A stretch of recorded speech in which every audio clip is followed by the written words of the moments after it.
స్వతంత్ర సార్వభౌముడు నా దైవ సమానులైన సర్దార్ గౌతులచ్చన్న గారి రాజకీయ వారసురాలు పలాస ఎమ్మెల్యే గౌతు శిరీష గారిపై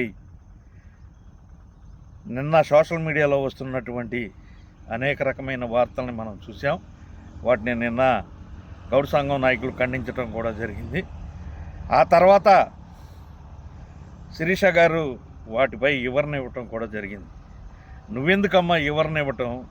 నువ్వు చేసినటువంటి ఎక్కడా కూడా ఎటువంటి తప్పు జరగలేదు, చేయలేదని చెప్పి మేమంతా ఘంటాపథంగా చెబుతున్నాం. మీరు చాలా కష్ట నష్టాలు కోర్చారు. 5 సంవత్సరాలు వైసీపీ వాళ్ళు పెట్టినటువంటి అనేక రకాల హరాస్మెంట్ సోషల్ మీడియాలో భరించారు. మేమున్నాం. మా కన్న బిడ్డల మా కడుపులో పెట్టుకుని 2 తెలుగు రాష్ట్రాల్లో గౌడు సంఘాలు నీకు అండగా నిలుస్తాం.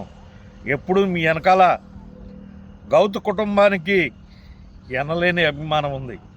అది ఎమ్మెల్యేగానో, ఎంపీగానో, మినిస్టర్గానో కాదు. గౌతులచ్చన్న గారంటే అభిమానం. ఆయన అనేక మందికి అనేక విధాల ఆయన సాయశక్తుల ప్రయత్నం చేసి అనేక మందికి ప్రాణదానం పెట్టి ప్రాణాలు పోసినటువంటి, పదవులు ఇచ్చినటువంటి అనేక వ్యక్తుల్ని మనం కళ్ళారా చూసాం. అయినా నిన్న